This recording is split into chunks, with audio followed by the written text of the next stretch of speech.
Most people have tried regrowing kitchen scraps at least once. Green onion roots in a glass, celery base on the windowsill, and most people got the same result: slime, rot, and a faint smell of disappointment. Here's the thing: it wasn't your fault, and it wasn't the plant's fault either. There are 5 specific, fixable reasons scraps fail. And if you've been unknowingly making even one of them, nothing you try will work, no matter how fresh the produce or how sunny the window.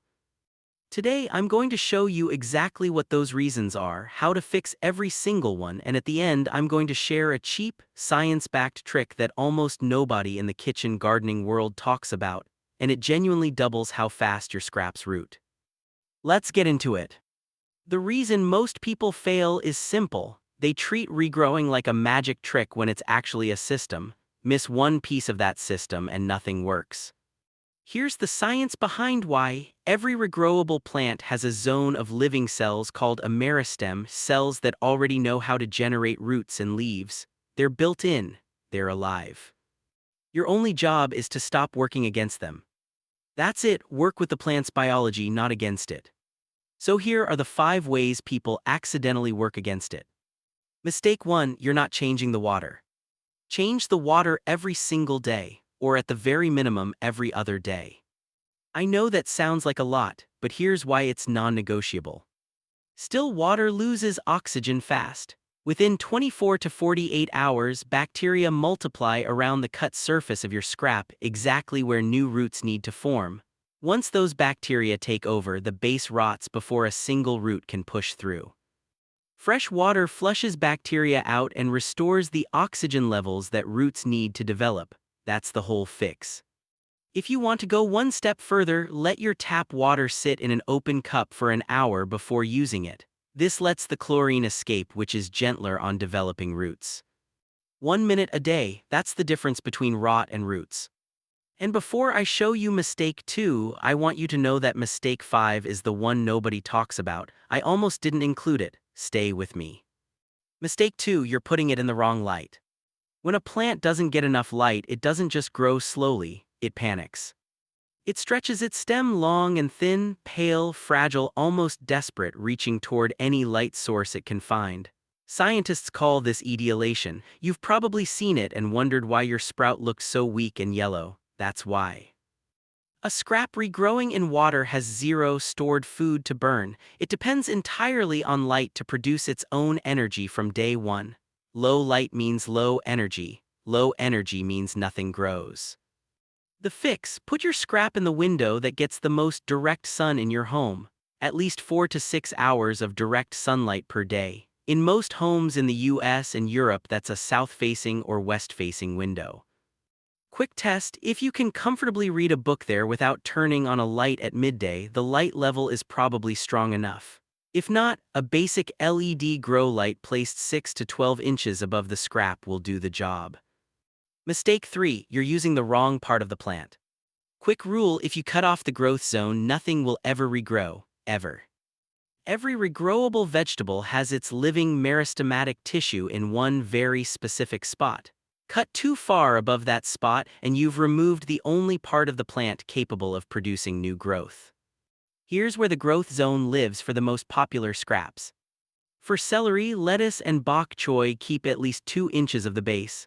The dense, flat bottom where all the stalks meet, that's where everything starts. For green onions, keep the white root end with at least 1 inch of white stem above it. For herbs like basil and mint, cut just below a node. Those small bumps on the stem where leaves attach are packed with meristematic tissue.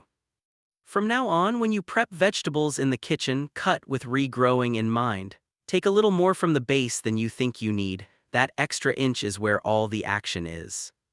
Mistake 4: you're keeping it in water for too long. Water is the starting line, soil is the finish line. Most people never make that switch. Here's what actually happens when you leave a scrap in plain water too long.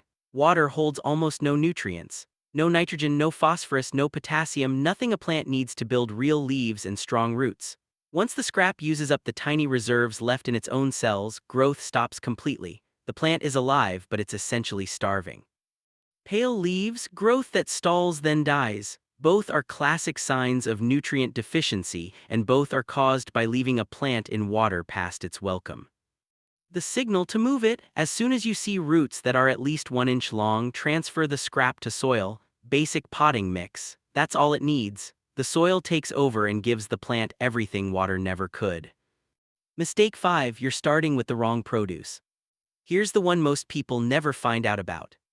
Many conventional store-bought potatoes, garlic bulbs, and sweet potatoes are treated with sprout inhibitors before they reach the shelf. These are chemicals applied after harvest specifically to stop the produce from sprouting during storage and transport. The most widely used one on potatoes is called chloropropam, or CIPC. It works by blocking cell division in developing sprouts. Exactly the process your scrap needs to regrow.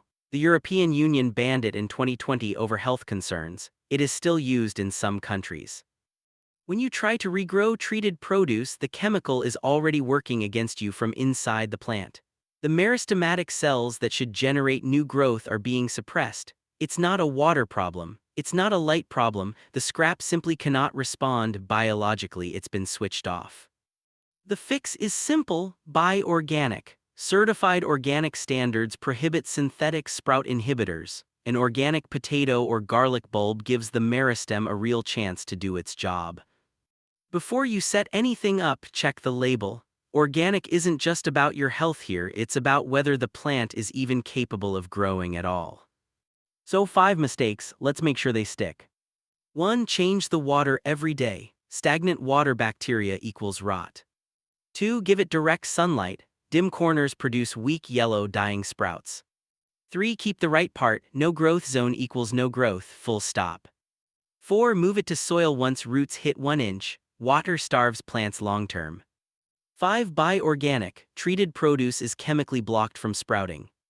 Most people were making all 5 of these without knowing. None of it was laziness. Nobody told you, now you know. And now the bonus. You stayed till the end, here's your reward. There's one thing you can add to your regrowth water that almost nobody in the kitchen gardening world talks about. It costs under $2. You probably already have it in your bathroom cabinet right now. Hydrogen peroxide. Not the strong kind, the standard 3% hydrogen peroxide you find at any pharmacy or grocery store. That's the one. Here's why it works. Hydrogen peroxide is essentially water with 1 extra oxygen atom, H2O2, instead of H2O. When it breaks down in your regrowth water, it releases that extra oxygen directly into the water around your scrap's roots. That matters for 2 reasons. First, it kills the anaerobic bacteria that cause rot, the same bacteria we talked about in mistake 1. Second, it gives developing roots the oxygen-rich environment they need to grow faster and stronger. It solves both problems at once. The ratio: add 2 to 3 teaspoons of 3% hydrogen peroxide to 1 gallon of water. Stir it. Fill your glass with that mixture instead of plain tap water. Same setup, just better water. Change it every day or every other day, same as always. You'll notice 2 things within the first week. The water stays noticeably clearer for longer, and roots appear faster. One important rule: always use 3% concentration only. Higher concentrations can damage young roots. Stick to the standard pharmacy bottle and you're completely safe. Now go regrow something. If this video changed how you think about regrowing scraps, there's more where this came from. On this channel, we take one simple gardening topic and break down the real science behind why it works or why it fails. No guessing, no woo, just plants and biology. Subscribe so you don't miss the next one, and if you're starting today, grab a green onion from your kitchen right now. You already have everything you need. Let's grow something.